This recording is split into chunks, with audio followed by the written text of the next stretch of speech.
لوگ نہ تو آپ کا مسئلہ ہے نہ ہی آپ کی دعاؤں کا، کیونکہ اللہ نے آپ کو دینے کے لیے لوگوں کی رائے نہیں مانگی۔ لوگ کچھ بھی نہیں ہے، یہ معاملہ صرف آپ کا اور اللہ کا ہے۔ تو جیسے اللہ نے آپ کے معاملے میں لوگوں سے مشورہ نہیں لیا، ویسے ہی آپ نے بھی اللہ کے معاملے میں کسی سے بھی مشورہ نہیں لینا۔ آپ نے دعا کرنی ہے، آپ کریں۔ آپ نے ایک ہی دعا بار بار کرنی ہے، آپ بار بار کریں۔ آپ اللہ سے تب تک مانگیں جب تک آپ کو سکون نہیں مل جاتا۔ سب کو بھول جائیں، کیونکہ اجر تو اللہ نے ہی آخر میں دینا ہے نا۔ تو یہ نہیں سوچنا کہ لوگ جو مانگنے سے روک رہے ہیں، اگر وہ نہ ملا تو آپ کو شرمندگی اٹھانی پڑے گی۔ اللہ سے مانگنے والے کبھی شرمندہ نہیں ہوتے، کیونکہ اللہ کی طرف سے بھیجی گئی ہار بھی جیت ہوتی ہے۔ نہ مانگ کر پچھتانے سے بہتر ہے کہ آپ ایک بار اپنی پوری کوشش کریں۔ کب کیا ہو جائے کوئی نہیں جانتا، مرضی تو ساری اللہ کی ہے، اور اللہ جسے چاہتا ہے فتح دیتا ہے۔ تو لوگوں کی باتوں کی پرواہ مت کریں۔ جو آپ اللہ سے مانگیں گے اللہ تعالیٰ آپ کو ضرور دے گا، اور اللہ تعالیٰ کو یا ارحم الراحمین 3 دفعہ کہہ کے پکار لیں گے تو اللہ تعالیٰ کبھی آپ کی دعا رد نہیں کرے گا۔ گناہ ہو یا پریشانیاں، یہ ہمیں اللہ سے دور نہیں کر سکتے۔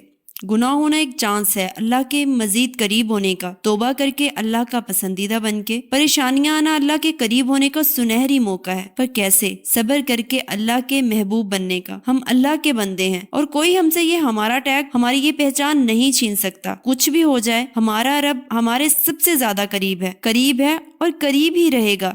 چاہے سب ہمیں چھوڑ جائیں تب بھی وہ ہمیں کبھی تنہا نہیں چھوڑے گا۔ وہ ہر لمحہ ہمیں اپنے مزید قریب ہونے کے موقع دیتا جائے گا۔ ہم نے تو بس اس کی طرف بھاگ کر جانا ہے۔ ہم تو اس سے اس کی رگ جان سے بھی زیادہ قریب ہیں۔ تو اللہ تعالیٰ انسان کے سب سے زیادہ قریب ہے۔ کوئی بھی پریشانی ہو، کوئی بھی دعا ہو، کچھ بھی مانگنا ہو، اللہ تعالیٰ سے مانگے، کیونکہ لوگ ہمیں نہیں دے سکتے۔ جو بھی چیز ہے وہ اللہ ہمیں دیتا ہے۔ لوگوں کے سامنے مانگنے سے ہمیں کچھ نہیں ملے گا۔ اللہ سے مانگیں گے تو وہ سب ملے گا جو آپ چاہتے ہیں۔ اگر یقین سے مانگیں گے تو یہ ہو ہی نہیں سکتا کہ اللہ تعالیٰ آپ کو وہ چیز عطا نہ کرے جو آپ نے اتنے یقین سے مانگی ہے۔ تو بس آپ کا یقین پختہ ہونا چاہیے، تو اللہ آپ کو سب کچھ دے دے گا۔